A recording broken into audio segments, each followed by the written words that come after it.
옆 사람 앞뒤 사람 인사하겠습니다. 복 있는 사람이 됩시다. 은혜 받읍시다. 다 잘 될 것입니다. 다 지나갈 것입니다. 할렐루야.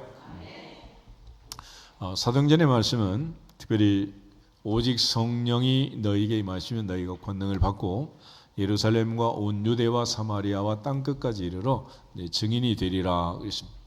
그 말씀대로 이제 순서가 펼쳐지는데 오직 성령이 너희에게 임하시면, 그래서 1장 2장은 예수님이 승천하시고 사도들이 또 120명의 성도가 열흘 동안 기도에 힘쓸 때, 오로지 기도에 힘쓸 때 오순절에 갑자기 불처럼 바람처럼 강력한 성령이 각 사람 머리에 하나씩 임하고 성령의 충만함을 받게 됩니다. 사도 베드로가 일어서서 복음을 전할 때 3,000명이 회개하고 돌아오는 놀라운 역사가 일어나게 되고, 또 그 일을 통해서 하나님의 은혜가 임했지만 더 놀라운 일은 사도행전 3장 기도 시간에 성전 미문의 안전병이를 일으킨 사건이었습니다. 은과금은 내게 없거니와 내게 있는 것으로 내게 줬느니 곧 나사렛 예수 그리스도의 이름으로 일어나 걸을지어다. 일어나 걸을지어다. 베드로의 선포에 안전병이 일어나자 예루살렘 성이 소동하게 됩니다.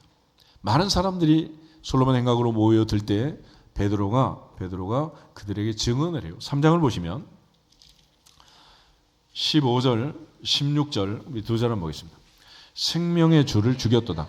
그러나 하나님이 죽은 자 가운데서 그를 살리셨으니 우리가 이 일의 증인이라. 그 이름을 믿음으로 그 이름이 너희가 보고 아는 이 사람을 성하게 하였나니 예수로 말미암아 난 믿음이 너희 모든 사람 앞에서 이같이 완전히 낫게 하였느니라. 아멘. 12절에서는 우리 개인의 권능과 경건으로 이 사람을 걷게 한 것처럼 왜 우리를 주목하느냐. 베드로는 맨 처음에 초점을 정확하게 말했습니다. 우리를 주목하지 마라. 예수 이름에 주목해라. 할렐루야. 그 이름 때문이다 라는 걸 강조합니다. 그래서 4장 11절 12절에도 이 예수는 건축자들의 버린 돌로 집 모퉁이의 머릿돌이 되었다. 다른 이로서는 구원을 얻을 수 없나니 천하 모든 사람 중에 구원을 받을 만한 다른 이름을 우리에게 주신 일이 없다. 그래서 오직 예수, 예수의 이름, 그 이름이 얼마나 중요한가라는 걸 강조한 거예요. 예루살렘에 이 소동이 일어나고 공회가 모여지고 이 표적을 추적하고 조사를 하게 됩니다. 그리고 공회에서 내린 결론이 바로 4장 17절, 18절, 19절 세 절 보겠습니다. 이것이 민간에 더 퍼지지 못하게 그들을 위협하여 이후에는 이 이름으로 아무에게도 말하지 말게 하자 하고 그들을 불러 경고하여 도무지 예수의 이름으로 말하지도 말고 가르치지도 말라 하니 베드로와 요한이 대답하여 이르되 하나님 앞에서 너희의 말을 듣는 것이 하나님의 말씀을 듣는 것보다 옳은가 판단하라. 아멘. 안전병이 일어났고 베드로가 증언했습니다. 그들은 믿지 않았고 다시 조사했고 사내들은 공회가 초동수설한 결과를 발표합니다. 이것은 분명히 일어난 사건이다. 팩트다. 그런데 도대체 이 사람들이 어떻게 이런 일을 할 수가 있느냐? 단지 그들의 말대로 예수의 이름 때문이다. 그래서 그들이 결정하기를 이후에는 이 이름으로 예수님의 이름이지만은 예수라는 말을 쓰지도 못해. 이 이름으로 아무에게도 말하지 말게 하자. 예수의 이름을 자기들이 말하면 또 능력이 나타날까 봐 겁나가지고 말도 못하고 다시는 이 이름으로 말하지도 말고 가르치지도 말게 하자. 할렐루야. 그래서 예수의 이름으로 다시는 말하지도 말고 가르치지도 말라. 이게 예루살렘 공회가 내린 결정이었어요. 다시 얘기하면 예수님의 이름으로 말만 해도 기적이 일어나니라. 예수 이름을 가르치는 곳에 기적이 일어나느니라. 그래서 예수님의 이름, 이 이름이 얼마나 중요하냐. 요한복음 1장 12절 13절에도 영접하는 자, 곧 그 아들의 이름을 믿는 자들에게는 하나님의 자녀가 되는 권세를 주시느니라. 권세를 주시느니라. 예수께서 베드로에게 너희는 나를 누구라고 하느냐 질문할 때 주는 그리스도시요 살아계신 하나님의 아들이십니다. 예수님의 이름이 위대하시고 그 이름의 의미를 알고 그 이름을 고백하는 자들에게 하나님이 은혜를 주시고 능력을 주시고 복을 주시는 줄 믿습니다. 그래서 사도행전 1장 8절에도 오직 성령이 너희에게 임하시면 너희가 권능을 받고 예루살렘과 온 유대와 사마리아와 땅끝까지 이르러 내 증인이 되리라. You will be my witness. 그래서 맨 처음 예루살렘에서 이루어지는 일들, 예루살렘에서 예수의 증인이 되어야 하는 일들이 이제 3장, 4장, 5장, 6장, 7장까지 스데반의 순교까지 펼쳐지고 8장에서 이제 스데반의 순교로 복음은 빌립을 통해서 사마리아로 넘어가게 됩니다. 거기까지는 예루살렘에서 일어난 이 많은 사건들을 기록하게 되는데 예루살렘에서 이 엄청난 일들이 일어난 이유가 뭐냐? 바로 예수님의 이름 때문이다. 할렐루야. 그 이름 때문에 그렇다. 그 이름. 그러므로 누구든지 주의 이름을 부르는 자는 구원을 받으리라. 구원을 받으리라. 주 예수를 믿으라. 그러면 너와 내 집이 구원을 받으리라. 구원을 얻으리라. 예수 이름을 부르는 자, 예수 이름을 믿는 자, 예수 이름을 가르치는 모든 자에게 복이 있을지어다. 복이 있을지어다. 그렇지만 이 표적으로 병난 사람은 40여세나 되었고 아무도 부인할 수 없는 이 상황에서 그들이 이제 하나님 앞에 영광을 돌리게 되는 거예요. 이런 놀라운 성령의 역사로 베드로가 말씀을 전할 때 3,000명이 회개하고 베드로가 예수님의 이름을 선포할 때 성전 미문에 앉으며 일어나는 기적이 일어나게 되었고 또 성령의 충만의 결과로 우리가 사도행전의 유무상통을 살펴봤습니다. 그것은 그 사람들이 자기의 재산을 하나님 앞에 사도들 앞에 바치고 한 사람도 자기의 것을 자기의 것이라 주장하는 자가 없었다 그랬죠. 그리고 각자 필요한 자들이 나누었음으로써 가난한 자가 없었다라고 말했어요. 그것은 오늘 보면 어떻게 보면 이제 사교 집단이 하는 일 같지만은 그것은 초대교회 성령 충만의 결과였습니다. 그러므로 오직 성령이 충만할 때, 오직 성령에 사로잡혀 성령의 이끄심을 받을 때 하나님과 재물을 겸하여 섬기지 않고 하나님을 먼저 섬김으로 주님이 주신 것 다시 주님께 드렸습니다 고백한 다윗처럼 청지기의 삶을 살게 되고 하나님의 은혜 가운데 거하게 됩니다. 그렇게 해서 대표적으로 밭을 팔아서 바친 사람 요셉, 레위 족속 중 구불에 살던 요셉, 사도들이 이름을 붙여서 위로의 아들 바나바라는 사람이 있었습니다. 그런데 그걸 흉내내다가 아나니아 삽비라의 끔찍한 사건이 있었고 지난주에 우리가 아나니아 삽비라 사건을 살폈습니다. 그런데 그 상황 속에서 12절에 보면 사도들의 손을 통하여 민간에 표적과 기사가 많이 일어났다 그랬습니다. 그래서 특별히 사도들의 손을 통해서 민간에 표적과 기사가 많이 일어났다. 그러니까 성전 미문에 앉은 병이 한 사람 일어나는 것으로 그치지 않고 이게 전환점이 되고 도화선이 되고 출발점이 되어서 사도들의 손을 통해 민간에 많은 표적과 많은 기사가 일어나게 된 것입니다. 여기에 대한 이제 반응을 사도행전은 기록하고 있어요. 베드로는 은과 금은 내게 없지만 내게 있는 것으로 내게 주노니 곧 나사렛 예수 그리스도의 이름으로 일어나 걸으라 그랬잖아요. 그럼 어떻게 이 사도들의 손을 통해 이 많은 기사와 표적이 생기게 되었을까? 마태복음 10장을 한번 찾아보겠습니다. 마태복음 10장을 보시면 예수께서 이 땅에 오셨을 때 12제자를 전도 여행에 보내실 때 예수께서 12제자에게 주신 게 있었어요. 그들은 주님으로부터 받았고 받은 것을 거저주라 말씀했는데 1절 한 절을 먼저 보겠습니다. 예수께서 그의 12제자를 부르사 더러운 귀신을 쫓아내며 모든 병과 모든 약한 것을 고치는 권능을 주시니라. 아멘. 예수님이 제자들에게 권능을 주셨습니다. 귀신을 쫓아내고 모든 병, 모든 약한 것을 고치는 권능을 주셨어요.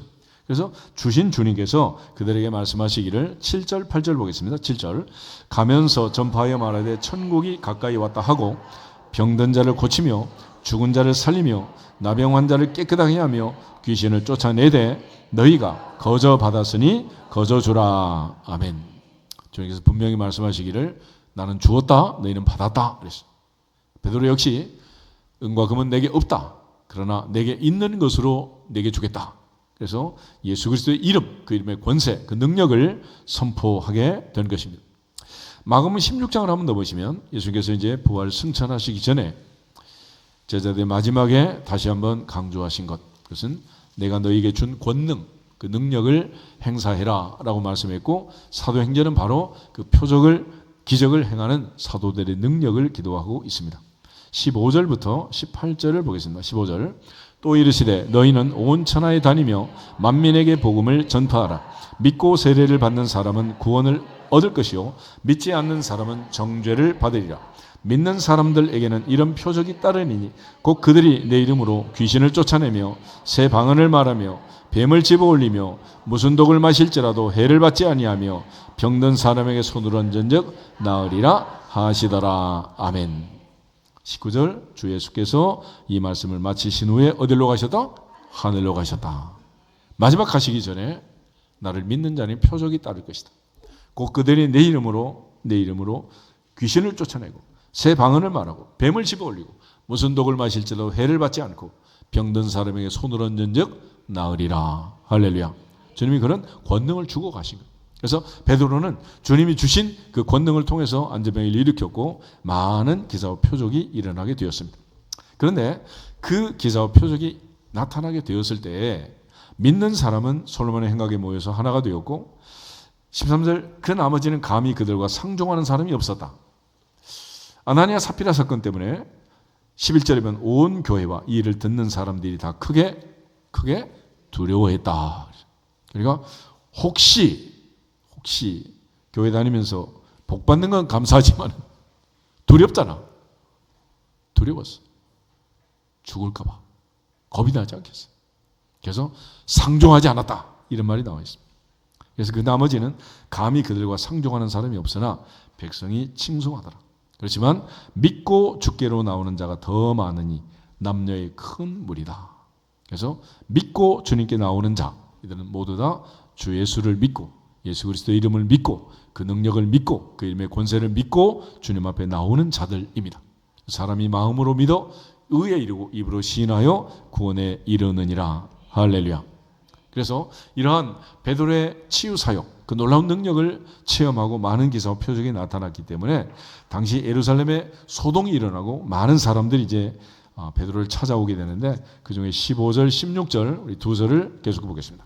심지어 병든 사람을 메고 거리로 나가 침대와 요 위에 누이고 베드로가 지날 때 혹 그의 그림자라도 누구에게 덮일까 바라고 예루살렘 부근의 수많은 사람들도 모여 병든 사람과 더러운 귀신에게 괴로움을 받는 사람을 데리고 와서 다 나음을 얻으니라. 아멘.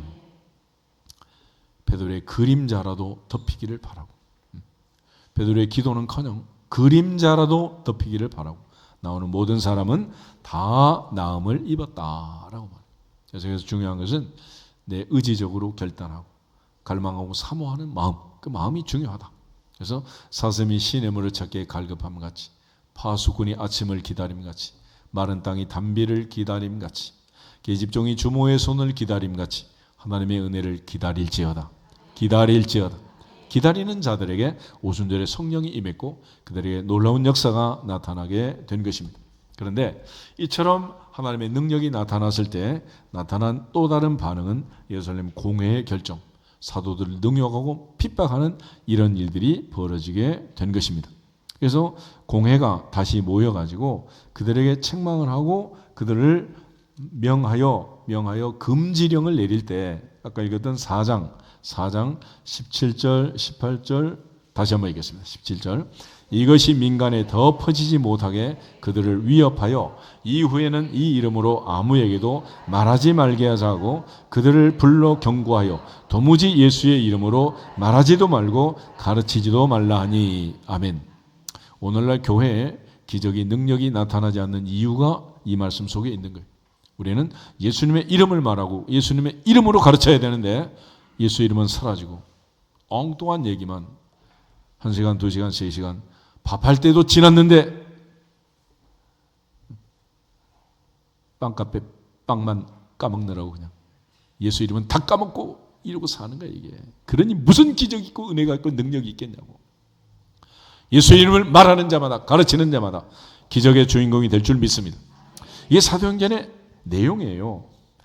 17절을 보시면 대제사장 그와 함께 있는 사람 즉 사두개인의 당파가 마음이 시기가 가득하여 사도들을 잡아서 옥에 가두었습니다. 그런데 하나님의 사자가 그날 밤 옥문을 열고 그들에게 명령을 했어요. 20절 가서 성전에 서서 이 생명의 말씀을 다 백성에게 말하라. 그들이 듣고 새벽에 찾아나가서 백성들에게 말씀을 전파하게 됩니다. 그런데 대제사장 함께 있는 자들이 공회와 이스라엘 족속 원로들을 모으고 옥의 사람들을 보내가지고 사도들을 잡아오라 그랬어요. 집어넣을 때는 얹고 또 잡아오라 그럴 때는 얹겠어요. 그만큼 지금 어쩔 줄 모르는 거예요. 죽이고 싶어가지고. 그래서 부하들이 옥에 가서 보고하는데 23절 놀라운 얘기를 합니다. 23절 4절 보겠습니다. 이르되 우리가 보니 옥은 든든하게 잠기고 지키는 사람들이 문에 서 있으되 문을 열고 본즉 그 안에는 한 사람도 없더이다 하니 성전 맡은 자와 제사장들이 이 말을 듣고 의혹하여 이 일이 어찌 될까 하더니, 파수꾼들이 지키고 있고 옥문은 닫혔고 아무도 들어오고 나갈 수 없는데, 마치 무덤에 예수님이 살아나신 것처럼 부활하신 주님이 제자들의 문을 꽁꽁 걸어 잠그고 있는 그 방에 들어오신 것처럼 사도행전 12장에 잠자던 베드로를 깨워가지고 마가의 다락방 앞에 세우고 로데가 튀어나와서 베드로 왔습니다 그렇게 말하는 것처럼 하나님의 천사들이 와서 그들을 끄집어내고 그들에게 명령할 때 사도들은 순종했다는 거예요.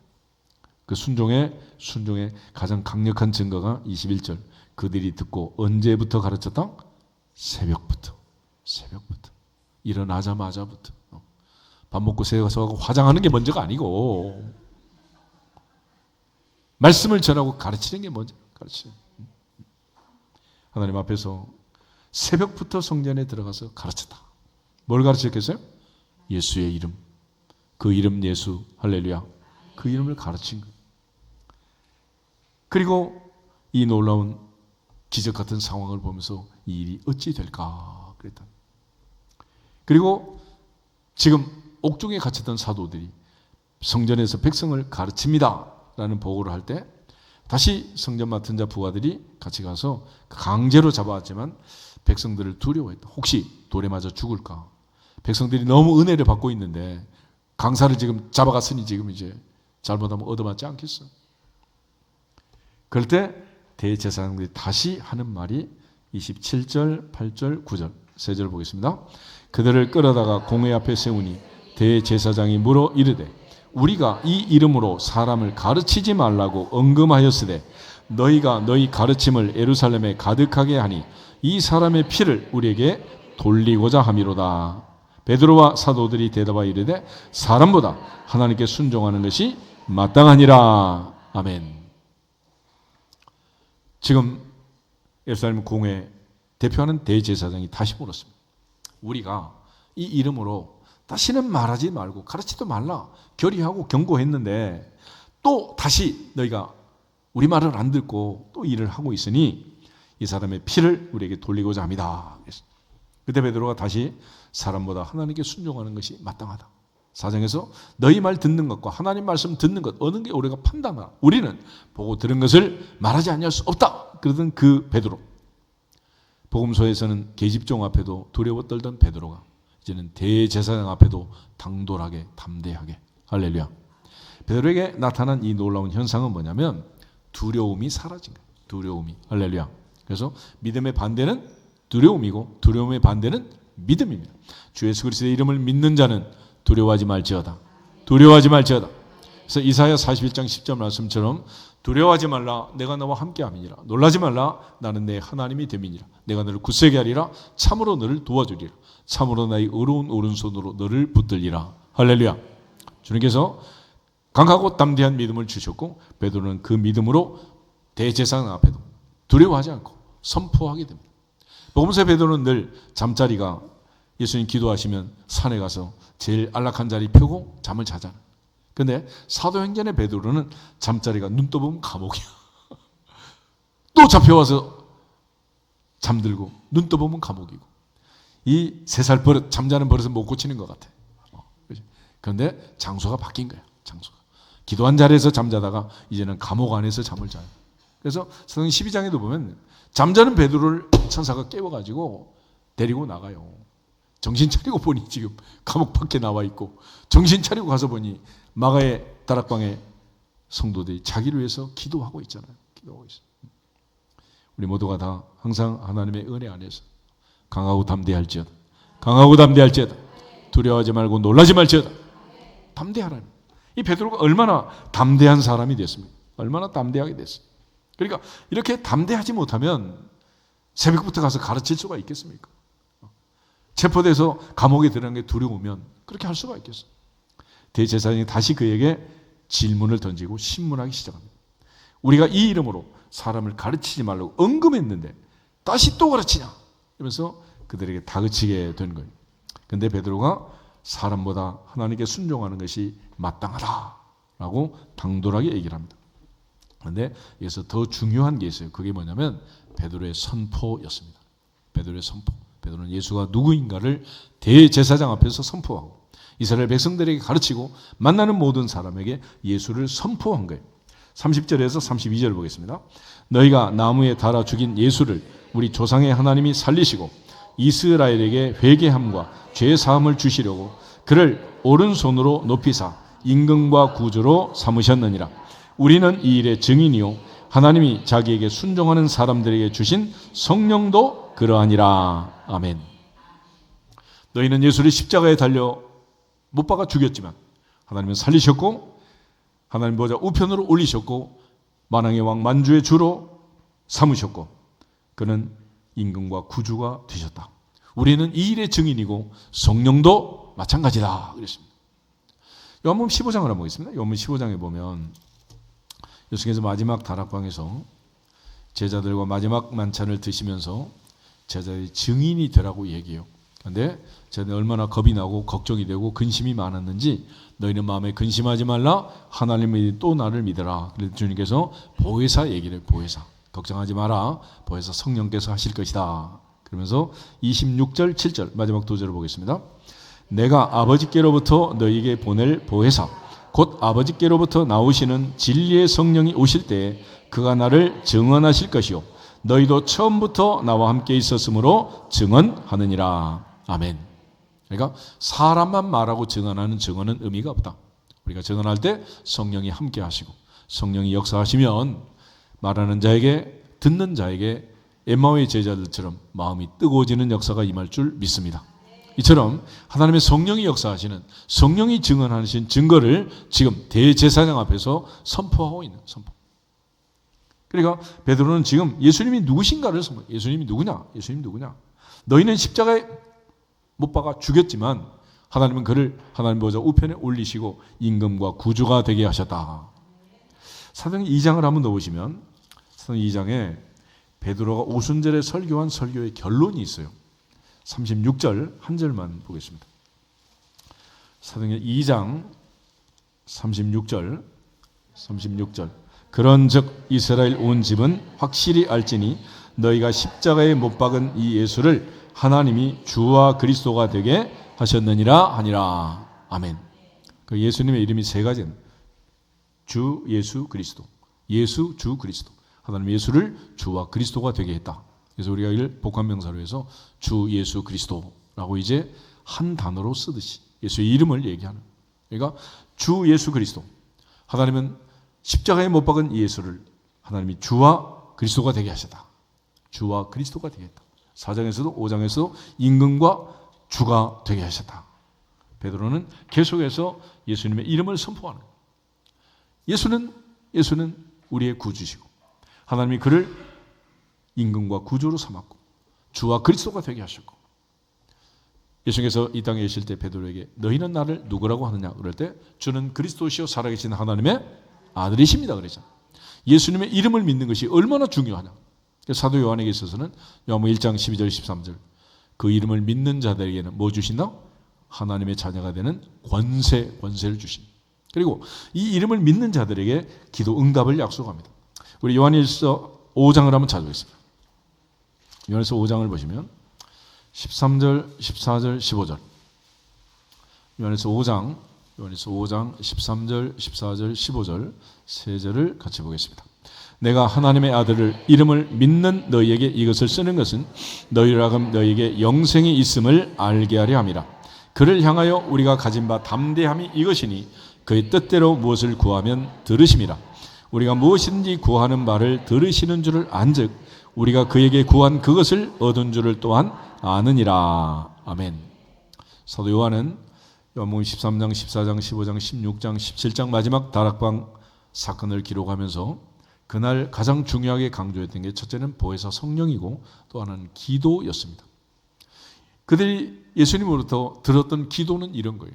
너희가 지금까지는 내 이름으로 구하지 아니하였으나 구하라 그리하면 받으리니 너희 기쁨이 충만하리라. 그러니까 기도는 누구 이름으로? 예수 이름으로. 그러니까 기도의 내용이 중요한 게 아니라 예수님의 이름이 중요하다. 할렐루야. 그 이름으로 기도할 때 역사가 일어나는 것이고 13절에 보면은 내가 하나님의 아들의 이름을 믿는 너희에게 이것을 쓴다. 요한에게 있어서 하나님의 아들의 이름을 믿는 자들은 하나님의 자녀의 권세가 있다. 예수님 말씀하신 것처럼 너희가 악한 자라도 자식에게는 좋은 것으로 줄 줄 알거든. 하물며 하늘에 계신 너희 아버지께서 구하는 자에게 좋은 것을 주시지 않겠느냐. 그러니까 하나님의 아들의 이름을 믿는 하나님의 자녀의 권세를 가진 자들이 아버지 앞에 구할 때 너희는 이렇게 기도하라. 하늘에 계신 우리 아버지여 라고 구할 때 하늘 문이 열리고 기도의 문이 응답의 문이 열리는 줄 믿습니다. 그래서 14절 15절에 강조를 하는 그를 향하여 우리가 가진 바 담대함이 이것이다. 아빠 주세요. 그렇게 말한 사람은 담대함을 가져라. 어떤 담대함이냐? 그의 뜻대로 무엇을 구하면 들으십니다. 우리가 무엇이든지 구하는 바를 들으시는 줄 안즉 우리가 그에게 구한 것을 얻은 줄을 또한 아느니라. 그러니까 달라고 얘기했으면 그분이 알아서 할 거 아니에요. 그렇지? 하나님 앞에서 이제는 그 아들의 이름을 믿는 자녀의 권세로 기도할지어다. 부르짖을지어다. 그러니까 하나님이 응답하시는 것은 이런 관계에서 관계. 내 자녀에게, 자식에게 주는 거지. 여러분이 아무 애들이나 지나가는 애들 무슨 자선 사업가도 아니고 나눠주고 다니지 않잖아요. 그러니까 아무리 잘났든 못났든 상속자는 자식이 되는 거고 자식의 권세를 가진 자가 천국에 가게 되는 거예요. 그런 차원에서 사도행전 5장은 다시 한번 사도들이 이 놀라운 선포를 하고 있습니다. 5장 31절, 32절 다시 보겠습니다. 이스라엘에게 회개함과 죄사함을 주시려고 그를 오른손으로 높이사 임금과 구주로 삼으셨느니라. 우리는 이 일의 증인이요 하나님이 자기에게 순종하는 사람들이 준 성령도 그러하니라 하더라. 아멘. 이제 우리가 예수님의 이름으로 전도하고 예수님의 이름을 가르치고 예수님의 이름을 부를 때마다 하나님의 성령이 역사하시는 은혜가 임하기를 주님의 이름으로 축복합니다. 한 사람 한 사람 주 앞에 가는 날까지 예수의 이름을 믿는 자들에게 담대함을 주시고 우리가 가진 담대함은 무엇이든지 구하면 아버지는 들으시고 들으시는 아버지는 반드시 못 들은 척하지 않고 반드시 주시느니라. 가장 좋은 것들로 크고 비밀한 것들로 누르고 넘치도록 안겨주시는 줄 믿습니다. 이것이 바로 사도 베드로가 예수의 이름의 권세에 대해서 강조하는 거예요. 내게 있는 것을 강조하는 거예요. 은과 금은 내게 없다. 그러나 내게 있는 것으로 내게 주노니 곧 나사렛 예수 그리스도의 이름으로 일어나 걸을지어다. 베드로는 자기에게 있는 것이 오직 하나, 예수의 이름의 권세, 그 이름이라는 사실을 알았습니다. 이제는 주님께서 주셨던 그 권능, 그 권세, 예수 이름을 믿는 모든 자들에게 주시는 그 은혜가 오늘 우리에게 임하기를 주님의 이름으로 축복합니다. 그래서 오늘 본문에 이 사건이 일어났을 때 33절 보면 그들이 듣고 크게 노하여 사도들을 없애려고 했다 그랬어요. 그런데 사두개파에게 대제사장에게 바리새인 가말리엘이 일어나서 얘기를 하게 됩니다.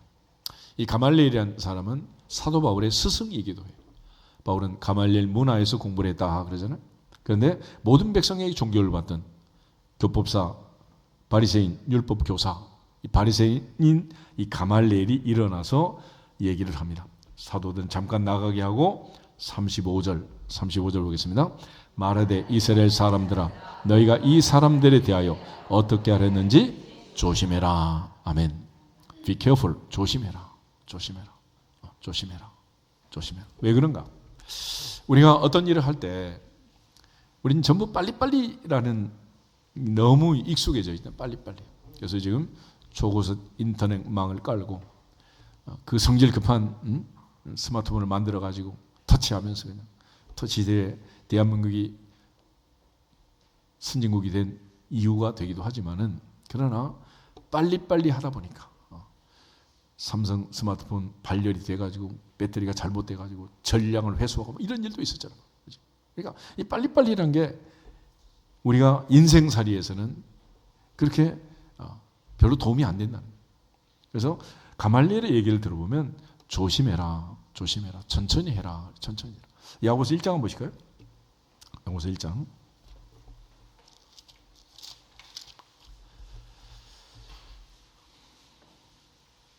19절, 20절 두 절을 보겠습니다. 야고보서 1장 19절 내 사랑하는 형제들아 너희가 알지니 사람마다 듣기는 속히 하고 말하기는 더디하며 성내기도 더디하라. 사람이 성내는 것이 하나님의 의를 이루지 못함이니라. 아멘. 우리가 어떤 일을 할 때 내가 생각하는 것이 꼭 맞다고 생각하면 밀어붙이면 되겠죠. 그렇지만 우리는 항상 내 생각이 맞지 않다는 것을 경험상으로 알고 있습니다. 우리가 역지사지라는 말은 역지사지. 옛날엔 전부 다 농사꾼으로 인생을 살았잖아요. 그래서 지자가 땅지자예요. 땅지자. 네 땅 내 땅이 윗뱀이 아랫뱀이 그래가지고 위에 있고 아래에 있고 그러잖아. 그러니까 물을 댈 때 내 논이 위에 있을 때고 아래에 있을 때는 입장이 같다 다르다? 전혀 다른 거야. 그래서 입장 바꿔놓고 생각해라. 땅 위치를 바꿔가지고 생각해 보라는 거야. 그래서 사람마다 빨리 할 거는 듣기는 빨리 해라. 그래서 하나님이 귓구멍을 2개나 주셨잖아요. 빨리 들으라고. 그런데 입은 하나야. 말하기는 더디 해라. 특별히 성질 내는 것은 3박 4일 있다 해라. 왜냐하면 사람이 성질 내는 것, 화를 내는 것, 썩내는 것은 하나님의 의를 이루지 못한다. 그래서 우리가 무슨 일을 하든지 항상 나이가 들면 들수록 조심스럽게 천천히 말해도 급하지 않단 말이에요. 그런데 우리 모두가 다 동물적인 반응을 하는 경우가 많아. 이렇게. 얘는 지금 무생물이잖아. 그러지? 여기 때리니까 생각이 없어. 즉시 반응을 하는 거지 뭐. 이러면 안 되는 거야. 이러면. 내 오른밤을 누가 탁 치고 갔다 그러면 즉시 손이 나가는 게 아니고 생각해보고 왜 맞을 짓을 했는지, 왜 때렸는지 생각인 걸 좀 하란 말이에요. 그리고 정말로 꼭 할 말이 있으면 최소한 여호수아처럼 기본 족속에 사기당하지 말고 3일은 기도하고 그 다음에 말해도 늦지 않다. 천천히 말해. 요즘 뉴스에 나오는 많은 사건도 보면 말을 너무 빨리 해가지고 함부로 뱉어가지고 이게 전부 뉴스거리가 되는 거 아니겠어요? 하나님 보좌 앞에서 우리가 천천히 해도 된다. 이게 상황을 잘 살펴보라는 거예요. 그러니까 당장 무슨 큰일이 났다고 해도 살펴보고. 그래서 여러분 아무리 응급 환자가 병원에 가면 의사들이 제일 먼저 살피는 일을 합니다. 그걸 진단이란 거예요. 진단. 그치? 이 사람이 어디가 아픈지, 왜 아픈지, 왜 실려왔는지 살펴보고 조사해보고 검사하고 엑스를 찍고 MRI 찍고 피검사도 하고 다 해가지고 병명이 나오면 그때 치료하는 거예요. 아무리 급해도 병명도 나오지 않았는데 막 주사 꽂고 약 주고 수술하고 그러면 된다 안 된다? 의사가 이렇게 성질이 급하면 된다 안 된다? 그건 안 되는 거지. 그렇다면 어떻게 의사를 할 수가 있겠어요? 마찬가지. 아들이 밖에서 울고 들으면 엄마가 이렇게 하면 된다 안 된다? 그것도 엄마 자격이 없는 거야. 신사임당처럼 천천히 내가 왜 우는지, 왜 아픈지, 왜 짜증이 났는지 천천히 살펴보라.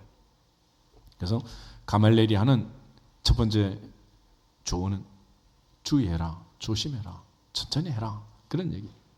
그런데 이 가말리엘이 그렇게 말하는 이유가 두 가지 있는데 첫째는 36절, 37절에 보면 두 가지 사례가 있어요. 사례. 하나는 드다의 사건이고 하나는 갈릴리 유다의 사건인데 36절 7절 한번 보겠습니다. 이전에 드다가 일어나 스스로 선전하며 사람이 약 400명이나 따르더니 그가 죽임을 당하며 따르던 모든 사람이 흩어져 없어졌고 그 후 호적할 때에 갈릴리의 유다가 일어나 백성을 꿰어 따르게 하다가 그도 망한즉 따르는 모든 사람들이 흩어졌느니라. 아멘. 그러니까 굳이 애쓰고 힘쓰지 않아도 내버려 두면 지나가는 일이라는 거예요. 여러분 장마가 오고 무더운 여름철이 왔습니다. 어떻게 해야 되겠어? 선풍기를 틀고 에어컨을 틀고 자동차 에어컨을 빵빵하게 틀고 전부 다 틀어대가지고 지구가 너무 뜨거워져가지고 국지성 호우가 내리는데 그동안 찾아볼 수 없던 이런 비가 내리고 사태가 생긴 거 아니겠어요? 그건 누가 만든 거예요? 성질 급한 우리가 만드는 거, 우리가. 이 성질 못 참아가지고. 그렇지만 옛날처럼 아무리 뜨거운 여름도 우물가에 수박 담궈놓고 발 담그고 목감하면서 천천히 가도 2달만 참으면 가을이 올 줄 믿습니다. 가만히 있어도 가을이 오는 거예요. 그렇게 성질 부린다고 빨리 오는 것도 아니야. 가만히 있어도 시간이 지나면 다 오게 돼 있다. 그런데 그걸 못 참아가지고, 그 새를 못 참아가지고, 그 급한 사람들의 성질을 이용해서 자판기부터 시작해서 온갖 사람들이 또 돈을 벌잖아, 또. 그러니까 이 급한 성질, 그거 너무 부리지 마라. 뜨다가 400명이나 따랐지만 그 죽자 사람들이 흩어졌다. 갈릴리 유다가 일어나서 또 백성을 꿰어가지고 따르게 했지만 그가 망하자 흩어지더라. 그러면서 가말렐이 마지막에 주는 교훈이 있어요. 38절, 39절 두 절을 보겠습니다. 이제 내가 너에게 말하노니 이 사람들을 상관하지 말고 버려두라. 이 사상과 이 소행이 사람으로부터 났으면 무너질 것이요 만일 하나님께로부터 났으면 너희가 그들을 무너뜨릴 수 없겠고 도리어 하나님을 대적하는 자가 될까 하노라 하니. 아멘. 가말렐이 강조하는 것은 이것이 하나님의 뜻이냐 아니냐, 사람의 뜻이냐 하나님의 뜻이냐, 그걸 분별하는. 이사야 55장에 보면 하나님의 생각과 사람의 생각, 하나님의 뜻과 사람의 뜻, 하나님의 길과 사람의 길은 하늘이 땅보다 높음 같이 천지 차이다. 그러니까 하나님의 뜻이 무엇이냐 이걸 생각해야 되는데 사람의 생각으로 일을 하다 보면 이렇게 무너지는, 스스로 망하는 이런 결과를 가져오게 된다. 그래서 항상 무슨 일 하든지 하나님의 뜻을 생각하라는. 야고보서 4장을 한번 더 보겠습니다. 야고보서 4장 13절에서 17절. 야고보서 4장 13절, 야고보서 4장 13절부터 보겠습니다. 들으라, 너희 중에 말하기를 오늘이나 내일이나 우리가 어떤 도시에 가서 거기서 1년을 머물며 장사하여 이익을 보리라 하는 자들아, 내일 일을 너희가 알지 못하는도다. 너희 생명이 무엇이냐? 너희는 잠깐 보이다가 없어지는 안개니라. 너희가 도리어 말하기를 주의 뜻이면 우리가 살기도 하고 이것이나 저것을 하리라 할 것이거늘 이제도 너희가 허탄한 자랑을 하니 그러한 자랑은 다 악한 것이라. 그러므로 사람이 선을 행할 줄 알고도 행하지 아니하면 죄니라. 아멘. 우리가 말할 때는 항상 이상을 벗어나면 안 된다. 주님의 뜻이면 이것도 하고 주님의 뜻이면 저것도 하리라. 그래서 우리가 끔찍하게 생각하는 이슬람이라는 사람들도 내일 밥 먹자 그러면 신의 뜻이면 그런다 그러잖아. 범사에 하나님이 허락해야 되는 거지. 참새 2마리 한 앗사론에 팔려가는 것도 하나님의 결제가 있어야 팔리는 거지. 그냥 이루어지는 일이 없다. 그러므로 가말렐이 지금 강조하는 것은 하나님의 뜻을 강조하는. 이 일이 하나님으로부터 나왔는지 사람으로부터 나왔는지. 그래서 하나님이 하시는 일은 사람이 막을 수 없다. 그러므로 사람은 할 수 없으되 하나님으로서는 다 하실 수 있느니라. 여러분, 교회라는 걸 보세요. 교회는 지금도 욕을 먹지만은 초대교회부터 이렇게 핍박을 당하고 이렇게 어려움을 당했다고. 2000년 동안 이런 일이 지속되고 있는 거예요. 단 한 번이나 편한 시대의 교회가 어디 있습니까? 그런데 교회가 아직도 존재하는 것은 하나님으로부터 났기 때문이다. 하나님의 뜻이기 때문이다. 그렇지만 사람이 만든 회사, 사람이 만든 조직, 사람이 만든 나라가 2000년 동안 존재하는 나라가 어디 있고 2000년 동안 권세를 누린 부자가 어디 있겠어요? 우리 모두가 다 하나님의 뜻을 분별하는 지혜가 있기를 축복합니다. 그런 측면에서 이것이 하나님의 뜻인지 아닌지. 그래서 하나님의 뜻이라면 내가 반대한다고 뭐 되는 것도 아니고 찬성한다고 되는 것도 아니야.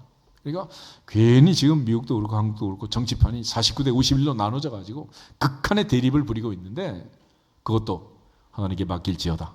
맡기라는. 그래서 우리가 광야 40년을 보면 광야의 법칙이 있어요. 같이 한번 따라하겠습니다. 최선은 부르짖는 것이요 자선은 가만히 있는 것이요 죄악은 원망하는 것이다. 이스라엘 백성들이 출애굽할 때, 홍해바다 앞에 있을 때, 마라의 쓴물 앞에 있을 때, 르비딤에서 전쟁할 때, 만나가 내리기 전 먹을 것이 떨어졌을 때, 목말라 죽게 됐을 때 이스라엘 백성들이 부르짖잖아요. 부르짖음으로 놀라운 역사들이 일어나게 된 거예요. 출애굽기 2장 23절에서 25절 한번 보겠습니다. 출애굽기 2장 23절부터 25절. 430년 종살이가 끝나는 순간입니다. 어떻게 해서 끝났느냐? 출애굽기 2장 23절에서 25절. 여러 해 후에 애굽 왕은 죽었고 이스라엘 자손은 고된 노동으로 말미암아 탄식하며 부르짖으니 그 고된 노동으로 말미암아 부르짖는 소리가 하나님께 상달된지라. 하나님이 그들의 고통 소리를 들으시고 하나님이 아브라함과 이삭과 야곱에게 세운 그의 언약을 기억하사 하나님이 이스라엘 자손을 돌보셨고 하나님이 그들을 기억하셨더라. 아멘. 드디어 이스라엘 백성들이 진짜로 부르짖으니까 하나님께서 모세를 부르러 시내산으로 갑니다. 그게 3장 4장의 사건이에요. 갔더니 모세는 벌써 80 노인이 되어 있어요. 모세의 사명은 이스라엘 백성들을 출애굽하는 거 아니겠어요? 그래서 모세가 80이 되든 말든 하나님은 가만히 계신다고. 언제까지? 부르짖을 때까지. 할렐루야. 그래서 빨리 문제를 끝내고 싶으면 빨리 부르짖으면 되는 거예요. 아멘. 하루에 끝내고 싶으면 하루에 부르짖고, 일주일 만에 부르짖으면 일주일 동안 부르짖고, 다니엘 기도 21일 채우고 싶으면 21일 만에 부르짖으면 돼요. 그렇지만 너는 내게 부르짖으라. 내가 내게 응답하겠고 내가 알지 못한 크고 은밀한 일을 내게 보이리라. 할렐루야. 그런데 출애굽기 14장을 보시면 이스라엘 백성들이 홍해 바다 앞에 갔어요. 사흘 동안 바로가 장례를 치르고 기병대를 동원해서 추격하기 시작합니다. 앞에는 홍해 바다가 넘실대고 뒤에는 바로의 기병대가 추격하는 이 진퇴유곡에 빠진 이스라엘 백성들. 어찌할 줄 모르고 모세를 원망합니다. 이 광야에서 죽게 하느냐? 어찌하여 당신이 우리를 애굽에서 이끌어내어 우리에게 이같이 하느냐? 그럴 때 모세가 백성들에게 한 말이에요. 13절, 14절 두 절을 보겠습니다. 모세가 백성에게 이르되 너희는 두려워하지 말고 가만히 서서 여호와께서 오늘 너희를 위하는 행하시는 구원을 보라. 너희가 오늘 본 애굽 사람을 영원히 다시 보지 아니하리라. 여호와께서 너희를 위하여 싸우시리니 너희는 가만히 있을지니라. 아멘. 너희는 가만히 있어라. 가만히 있어라. 애들 어렸을 때 청소하고 빨래하고 김장하는데 애들 왔다 갔다 하면 어떻게 해요? 가만히 있어라. 좀 가만히 있어. 전혀 도움이 되지 않네요. 전혀. 우리 인생에도 마찬가지다. 하나님께 맡기고 잠잠히 기다려야 돼. 내가 나서서 될 일이 아니잖아요. 그런데 많은 사람들이 내가 설치고 다니고 내가 해결하려고 하는 거예요. 그것은 영적 교만인데 그 내용은 이렇습니다. 내가 하나님처럼 하려고 하는 거예요. 우리는 하나님이 아니기 때문에 이 장면에서 모세가 말하는 것처럼 우리는 어떻게 하면 돼? 가만히 있어야 돼. 가만히 있지 않고 설치는 사람은 자기가 누구야? 입법자와 재판자는 한 분이라 그랬잖아요. 근데 우리가 마치 하나님으로 되는 것처럼 그런. 그러니까 폭우가 내리고 이 땅에 지금 많은 재난이 있고 많은 사람이 어려움을 당하고 있습니다. 우리가 할 일은 하나님 앞에 기도하고 맡기고 하나님께서 비를 멈추게 하시고 하나님께 은혜를 주셔서 우리 장로님 기도한 것처럼 복구할 수 있는 기간 동안 비가 안 내려야 되는 것이. 시커되면 다음날 또 오고 그러면 어떻게 되겠어 이게. 말도 안 되잖아. 이 모든 일은 전능자의 손에 있느니라. 그러므로 가만히 있으라. 가말리엘이 얘기하는 거야. 너희는 가만히 있어라. 그래서 우리가 인생을 살면서 광야 같은 인생길에서 최선은 부르짖는 것이지만 자선은 가만히 있는 거야. 가만히. 그리고 최악은 민수기 14장 28절 말씀처럼 너희가 원망하는 그 말을 내가 들었다. 너희 말이 내 귀에 들린 대로 너희에게 행하겠다 그랬죠. 이스라엘 백성들이 원망하던 그 원망 때문에 그들은 가나안에 못 들어간 거예요. 못 들어갔어요.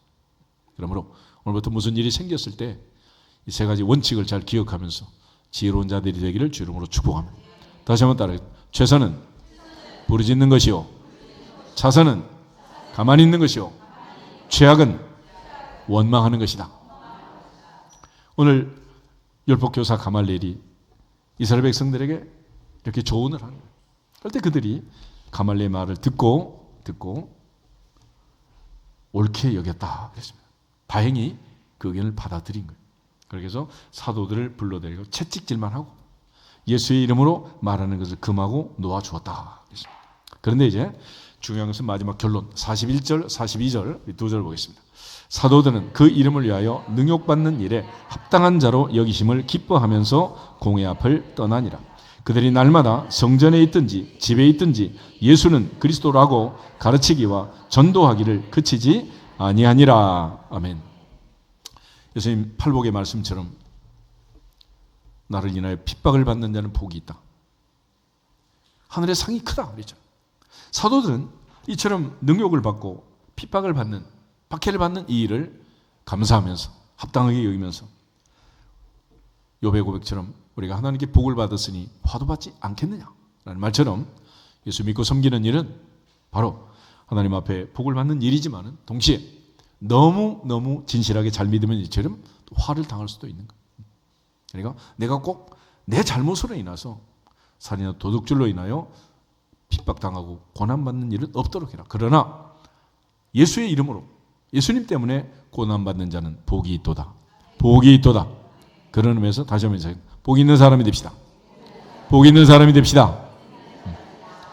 그게 복 있는 사람이라. 그리고 마지막에 이제 중요한 것은 42절. 그들이 날마다 성전에 있든지 집에 있든지 예수는 그리스도라고 가르치기와 전도하기를 그치지 않았다. 오직 예수.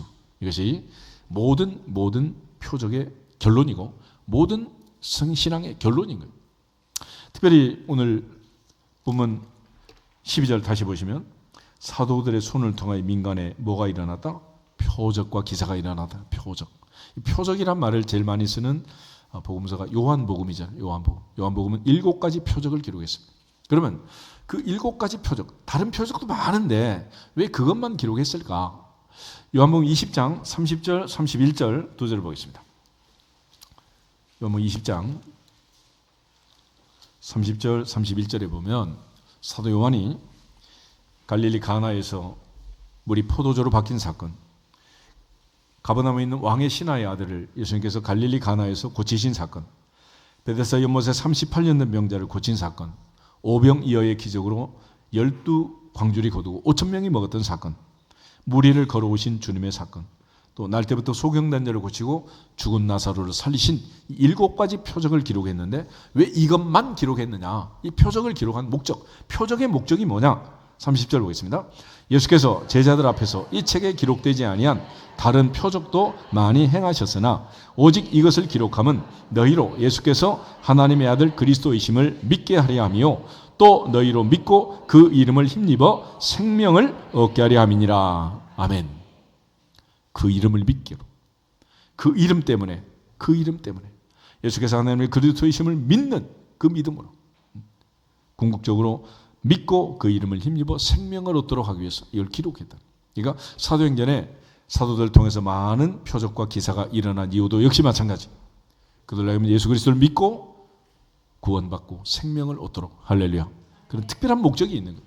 그래서 사도들이 계속해서 강조했던 것, 사내된 공회가 살펴보고 금지했던 것, 그거는 마지막 5장 42절 그들이 날마다 성전에 있든지 집에 있든지 예수는 그리스도, 예수가 그리스도라고 가르치기와 전도하기를 그치지 않았다. 이것이 마지막 결론인 거예요. 오늘부터 시작해서 오직 예수만 얘기할 수 있기를 축복합니다. 예수가 그리스도고 예수가 우리의 구원자, 예수 이름을 말하는 자, 예수의 이름을 부르는 자, 예수 이름으로 기도하는 모든 자들에게 기사와 표적과 능력이, 기적이 임할 줄로 믿습니다. 단지 병 고치고 아픔에서 벗어나고 그게 전부가 아니라, 물이 포도주로 바뀌는 그것이 전부가 아니라, 주님은 이 표적을 통해서 믿도록 하는 거예요. 아멘. 그게 가장 중요한 목적의, 궁극적으로 이 표적이 우리에게 알려주는 가장 중요한 의미가 되는 거예요. 요한복음 2장 잠깐 한번 보겠습니다. 요한복음 2장에 보면 우리가 잘 아는 그 갈릴리 가나에 물이 포도주로 바뀌는 사건이 있습니다. 왜 이런 일이 일어났느냐? 예수께서는 마리아의 어머니의 부탁을 받고 나와 무슨 상관이 있습니까? 아직 내 때가 이르지 않았습니다. 근데 어머니가 너에게 무슨 말씀하니 그대로 해라 라고 할 때 예수님께서 결례 돌 항아리 6이 있을 때 아기까지 채워라 떠다 줘라. 그럴 때 연화장이 그 물로 된 포도주를 맛보고 모든 사람은 취한 후에 저급한 걸 내놓는데 지금까지 그대는 좋은 포도를 뒀다. 그러면서 깜짝 놀라잖아요. 그런데 결론은 그게 아니고 11절이에요. 11절 보겠습니다. 예수께서 이 첫 표적을 갈릴리 가나에서 행하여 그의 영광을 나타내심에 제자들이 그를 믿으니라. 제자들 하여금 믿게 하시려고. 할렐루야. 오늘도 우리에게 믿게 하시려고. 아멘. 그 이름을 믿고 힘입어 생명을 얻도록 하시려고 주님께서 은혜 주신 줄 믿습니다. 4장을 한 번만 더 보시면 4장도 7가지 다 보면 좋겠지만 뭐 시간 없으니까.